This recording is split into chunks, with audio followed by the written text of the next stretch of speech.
Hey everybody, it's Mackenzie again, and today I'm going to talk about fertilizing my garden, and this is going to be a two-part SHEDWARS video. I'm also going to be topping half of my peppers and in the next part. But I'm going to talk to you about the granular fertilizer I'm using. I'm using Trifecta Plus from MIGardener. It's made with all natural organic stuff. It says the description, the ultimate soil supercharger for organic gardening with added trace minerals, beneficial bacteria, and fungi. So that's great. And so the NPK ratio for that is 5-10-4. And I also use Neptune's Harvest tomato and veg formula. It's made with gurry, which is the leftovers after you fillet a fish. It's also got humus in there, some molasses, which will help with the uptake of nutrition and stuff. So that's great. Also about it, if you don't know what NP and K is, that's basically your protein, carbohydrates, and fats. That's what people run off of. That's your energy, right? That's where we draw our energy from. Plants are different. They run off of nitrogen, potassium, and what's that other word? Phosphorus. I was thinking phosphate, and I know that's a compound of a different kind. I was close though. I was close. So the nitrogen helps with green growth, and I'm just reading this off the back of the bag. I know what it does, but they probably put it into way better words than I do. Phosphorus helps with root development and flower production. And potassium helps boost plant immunity and fruit sets. Trace minerals, bacteria, and fungi helps increase water uptake, drought tolerance, and nutrient absorption. They also help with transplant shock and resistance to diseases and pests. So very important.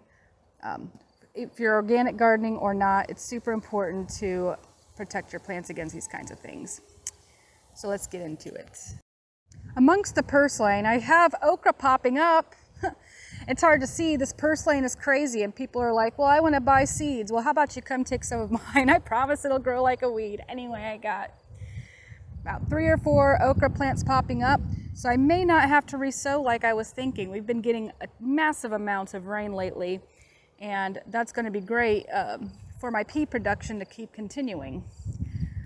I'm not seeing any more peas pop on right now, but while we're talking about fertilizing, I'm going to also talk about what you don't want to fertilize. You don't want to fertilize things like carrots. It'll make them fork.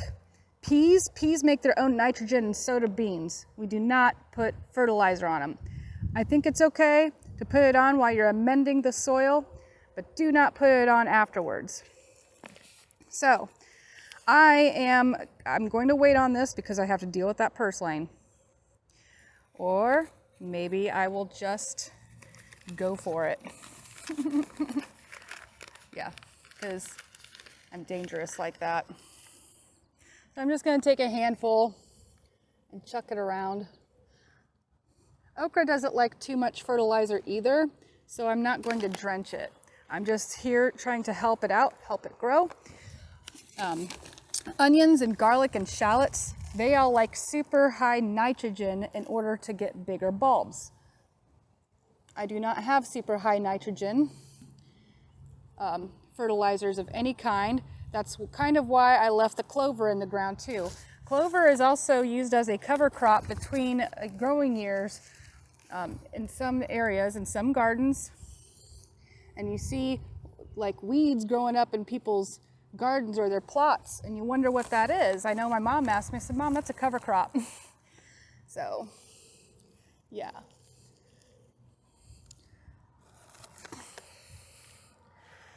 Beets. My beets are getting shoulders on them. Look at that. Maybe they'd be happier with some fertilizer. And I do have another bag of Trifecta Plus, a small bag.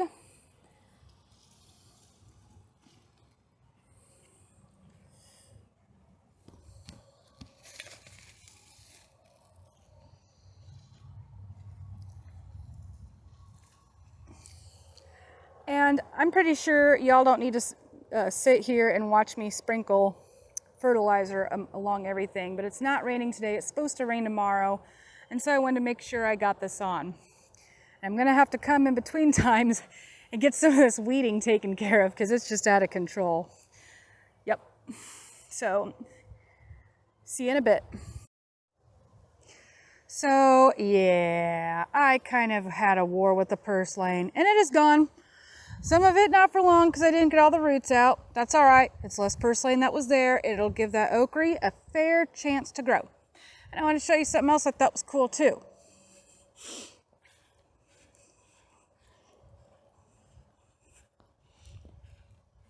Look at my Kentucky Wonder pole beans like climbing up the teepee trellis there. That's so cool. So I decided my peppers aren't as big as I would like them to be before topping. Some of them are, some of them aren't. So I will save that for a few weeks and then do that one. So there you go, I lied. Yep, done it again. Yeah, but other than that, the garden's looking okay. I know I need a mow. I know I got more weeding to do. It's all good though. It's all good. I did see some little green caterpillars coming on, those little critters that like to eat brassica plants. So I will be coming out with the BT before long and spraying stuff down. I also have like tooling fabric to lay over the brassicas and staple them down to the ground or cover them with rocks or whatever to keep the critters off of my plants and eating them. And I bought it and that was my plan to do with it. So I'm glad I could see my okra now. Yep. And like I said, I don't know if I'll need to resow or not. Some of them are popping up in their own time, so I'm just going to wait it out for a little bit and see what happens. It's succession sowing. Speaking of succession sowing, 2 out of the 3 of my transplanted butternut squashes did not make it. So luckily I have more seeds and I'm just going to direct sow some seeds in there. Maybe tomorrow before work, maybe tomorrow after work. It's supposed to rain tomorrow, so we'll just have to play it out and see what happens. Yep, so I hope you enjoyed this video, and I wanted to let you know a couple things. Number 1, Team Will It Grow. Number 2, I love you, and so does Jesus, and I'll see you next time. God bless.